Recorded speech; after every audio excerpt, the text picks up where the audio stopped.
خواجہ صاحب آپ کے خیال میں انکنڈیشنل اپالوجی دے دینی چاہیے چیف منسٹر کو یا کنٹیسٹ کرنا چاہیے؟ اور ذرا یہ بھی جو بیرسٹر صاحب کہہ رہے ہیں کہ آپ آج کیٹس آپ پیش ہوئے وہاں پہ، تو کیا آپ کی آبزرویشن ہے، کہاں جا رہا ہے یہ معاملہ؟ جی بسم اللہ الرحمن الرحیم، بہت شکریہ عادل بھائی۔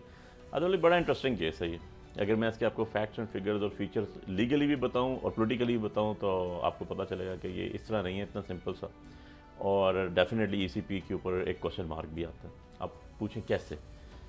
نوٹس آیا ای سی پی کا، آپ ذرا نوٹس کو دیکھیے گا، آپ کے پاس بھی میڈیا میں آیا ہوگا، میں بھی آپ کو بھیجوں گا، اور آئی تھنک عقیل بھائی کے پاس بھی ہوگا۔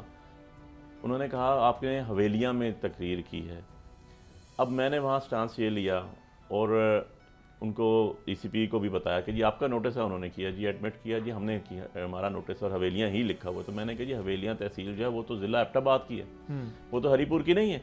تو اگر وہ وہاں بیٹھ کے تقریر کرتا ہے تو پھر تو کل مریم بی بی نے اتنی بڑی آفٹر الیکشنز کے تقریر کر دی تو ان کو بھی طلب کر لیں، پرائم منسٹر صاحب نے کی ان کو بھی طلب کر لیں، میں یہاں بیٹھ کے کروں گا نے 48 اپنے میں تو آپ مجھے بھی طلب کر لیں گے۔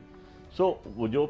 سی ایم صاحب ہیں وہ جس حلقے میں جس کانسٹیٹوئنسی میں الیکشن ہو رہے تھے وہاں گئے ہی نہیں۔ سو یہ بات تو بالکل کلیئر ہے، کیونکہ یہی نوٹس اسی سیکشن 10 اور section 18 of code of conduct جو ای سی پی کا تھا، الیکشن کمیشن آف پاکستان، یہی نوٹس ڈی آر او ہری پور نے دیا ہمیں، جس میں 22 تاریخ کو میں اپیئر ہوا، انہوں نے بھی رکھا اسی سپیچ کے اوپر، اور ان کے نوٹس میں بھی تحصیل حویلیاں ضلع ایبٹ آباد لکھا ہوا، اور اس کے لیے 28 فکس کی انہوں نے فور اپلائی۔ آج میں نے ای سی پی سے ایک کوشچن کیا کمیشن سے، میں نے کہا سر مجھے ایک بات بتا دیں، کانسٹیٹیوشن آف پاکستان پریویل کرے گا، آپ کا لا پریویل کرے گا، آپ نے مجھے بلایا کس لا کے تحت ذرا یہ بتا دیں؟ انہوں نے کہا ہم نے آپ کو 218 آف سب سیکشن 3 کے تحت بلایا آرٹیکل کے،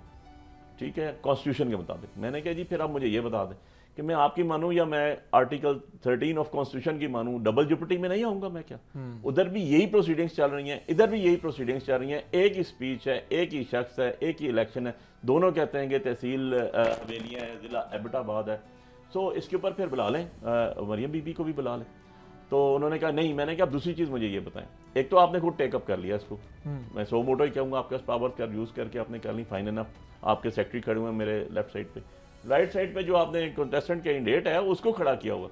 اور کنٹیسٹنٹ کینڈیڈیٹس جو ہیں ان کی اپلیکیشنز پینڈنگ لگی ہوئی ہیں جو آج ہمارے ساتھ فکس نہیں ہوئی ہے کہ کیس میں لگا ہوا ہے، یعنی کہ یہ کاپیز ہیں آپ نے ریسیو کی ہوئی ہیں، جس میں مریم نواز صاحبہ کے ہسبینڈ وہاں گئے ہوئے ہیں، سابقہ اسپیکر، ڈپٹی اسپیکر، اور 2 ارب کے پروجیکٹس دے رہے ہیں، اور اگر میں آپ کی بات کو درست مان لیتا ہوں عادل بھائی، فور سیک آف لیکن ان کے پاس تو کوئی کانسٹیٹیوشنل پوزیشن نہیں ہے نا، کانسٹیٹیوشن پوزیشن کی بات کر رہا ہوں نا میں فارمر منسٹرز کی یا اسپیکرز کی آپ بات کر رہے ہیں، میں اس پہ عرض کر رہا ہوں کہ اگر تحصیل حویلیاں وچ از اپر پارٹ آف دا ہری پور،